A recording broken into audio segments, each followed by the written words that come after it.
Hey guys. So, if you couldn't tell by my lovely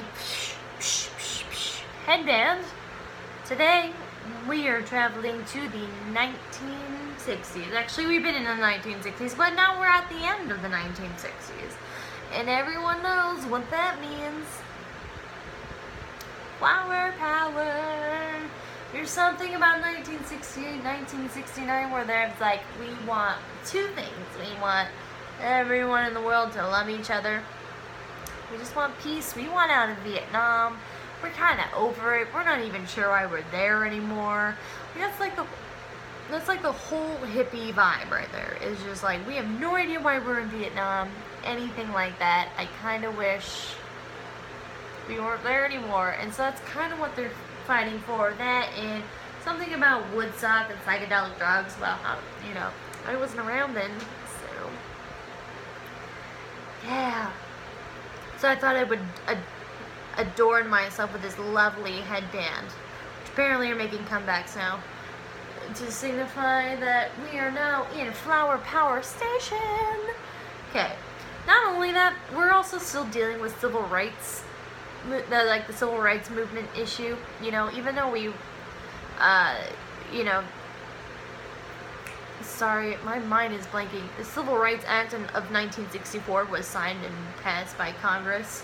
We're still awfully violent about it and stuff like that, and it's very sad to think about. But you know what? This is something we can't ignore. We gotta talk about the ugly things of history, and that's one of them. The fact that we just treated our own fellow Americans terribly because they just so happen to be a little darker than the rest of us. But what I'm really here to talk about is George Romero's classic and masterpiece, if I could say so myself, Night of the Living Dead. Now, anyone who is George Romero fans should know this, but I'm going to let you know anyways. All of his movies are all about social commentary about what's happening in American society today. If you want to watch a really good one, 1958 Dawn of the Dead is a social commentary on American consumerism, and it was just fantastic. Besides the fact that it is a horror movie and it's terrifying. So, you get both things, right? This one, Night of the Living Dead, is no different. No different. There's a social commentary thing here. Hopefully you can check it out, figure it out as I just described to you what the movie's all about. So, picture the scene. It's a cemetery. Barbara and her brother are going to pay respects for a family member who's buried there, and they're kind of talking about good old family memories, and Barbara's brother is kind of giving her some flack for being super scared, easily scared. Barbara, they're coming to get you, Barbara. I'm really sorry about that. But he does that, and so he sees this guy kind of trotting down the path, and he's like, I told you they're coming to get you, Barbara. And he goes to go talk to this guy, and this guy attacks him. And of course, and she's like, runs away. The guy follows her, banging a rock on the window, going down real quick. So Barbara is just running away, and she finds herself in a farmhouse. And it's just kind of I have no idea what's going on right now. She's just like, what was that? Where's my brother? I hope he's okay. I gotta go back out there and find him. Well, she's later accompanied by Ben. Ben happens to be an African American who stumbles upon the farmhouse, also running away from these zombies, or what they call ghouls. Ghoulus. I didn't write that out, but you know what I'm saying. Ghouls. That's what they're called, but we later to know them to be zombies. So Ben's in there, and he's basically like, hey, Barbara,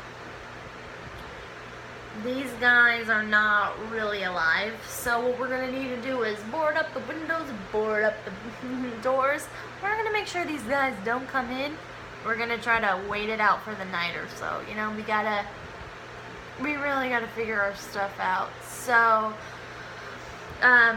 while they're doing that, all of a sudden they realize that there's just like an entire family chilling in the basement.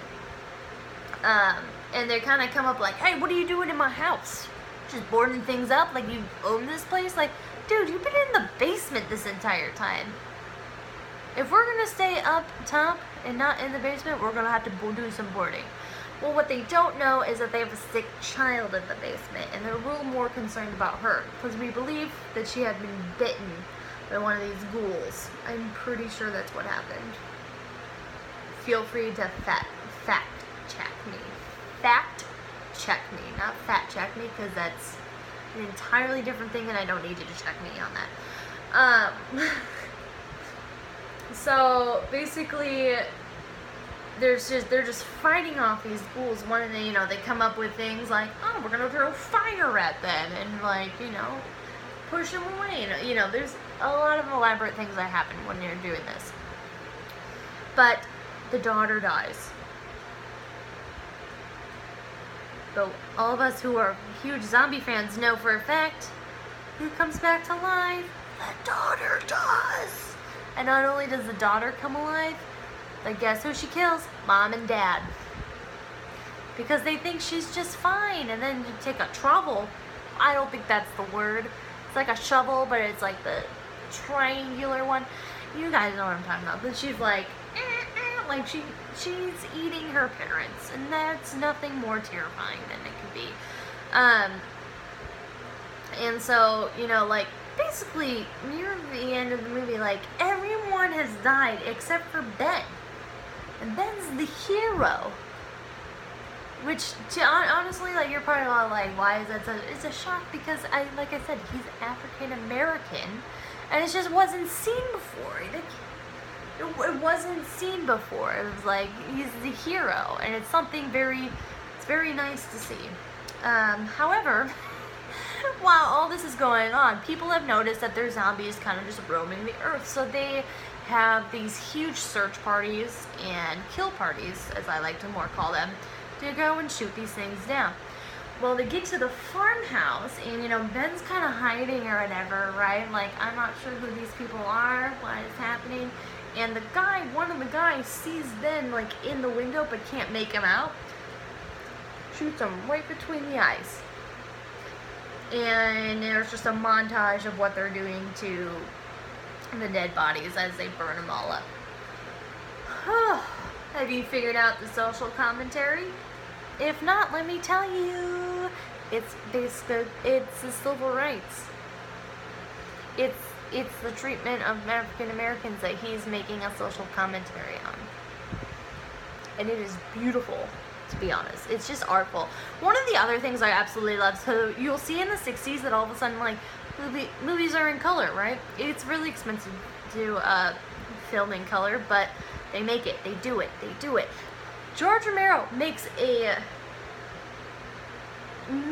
choice not to shoot it in color for one reason. To make it realistic. You're like, what? Black and white? That's not realistic. But it is realistic because back still in the 60s, even though TV was in color, movies were in color and all that stuff, the news was still broadcasted in black and white. So, like, anything you hear from the news, like, obviously the news is real. So it's that whole, like, because it's in black and white, it must be real. So George Romero was like, hey, if it's in black and white, it must be real. So to me, this is not only the start of like how we view our modern day zombies today, but I feel like this is also, again, this is my personal opinion. There's really no facts to back this up on me, but this is my personal opinion on just how I've seen things lately. I think it's actually the beginning of what we love today, which is found footage films, because he's trying to get that realistic feel to it. Like as if we somehow missed this phenomena that happened, and it actually happened in our world. And that's what he's trying to attempt to make, and I think he does it great. It's just an amazing movie. It is terrifying. I think it's still terrifying to this day. I think the thing is, though, at the very end, how they're treating Ben's body, that's where the social commentary is, and it's just extremely sad to watch, actually, more than anything. You're just really depressed near the end. Like, what the hell? He was the hero, and he still died because they mistaked him for a zombie? Are you kidding me right now? Ridiculous. So, thank you for watching this. The next video, we're moving into the 70s, and we're watching probably one of the scariest movies of all time. We're going to be talking about The Exorcist, directed by William Friedkin. Thanks for watching. See you next time.